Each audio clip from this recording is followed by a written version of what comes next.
ज्ञान मंत्रा home remedies में आप सभी लोगों का स्वागत है।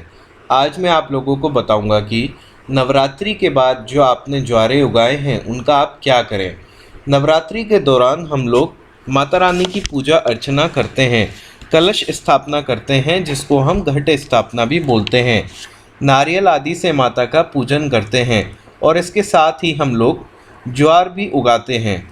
इतना सब करने के बाद हमें यह नहीं पता होता है कि कलश के साथ रखे हुए जल का हम लोग क्या करें, उस नारियल का क्या करें और साथ ही जो हमने ज्वार बोए हैं उनका हम क्या करें। तो आइए हम आपको बताएंगे इसके बारे में कुछ खास बातें। नवरात्रि के दौरान हम लोग जो माता रानी की पूजा अर्चना करते हैं उस समय काल में आप लोगों को यह ध्यान रखना चाहिए कि जो आपने कलश स्थापना करी है या जो ज्वारे उगाए हैं उनको आप अष्टमी या केवल नवमी वाले दिन आप लोग उनको विसर्जित करिए। नवरात्रि के बाद या तो हम कलश को उठाकर उसके पानी को किसी पेड़ में डाल देते हैं और उसी तरह हम ज्वार जो हम लोगों ने बोए हैं वो भी हम 2-3 पत्ते तोड़कर किसी पीपल के पेड़ के नीचे रख के आ जाते हैं अथवा किसी बहते हुए पानी में विसर्जित कर देते हैं।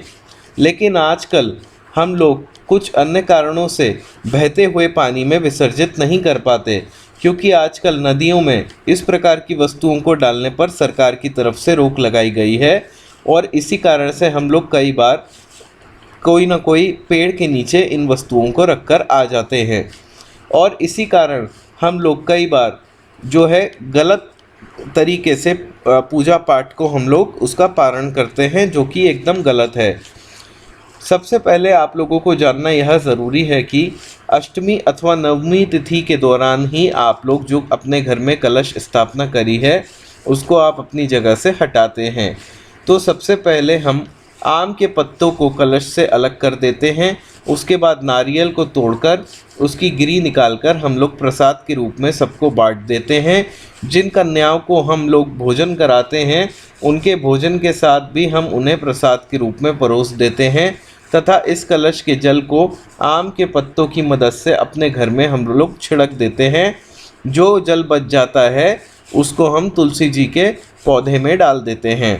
यह जल घर में नेगेटिविटी को दूर करता है और अच्छी एनर्जी हमारे घर में देता है। कलश में अगर कुछ जल बच भी जाए तो जैसा हमने आपको बताया उसको तुलसी जी के पौधे में डाल दें। यही कारण है कि तुलसी जी का पौधा आपके घर में होना चाहिए, नहीं होता तो किसी पवित्र पेड़ में भी आप यह जल डाल सकते हैं।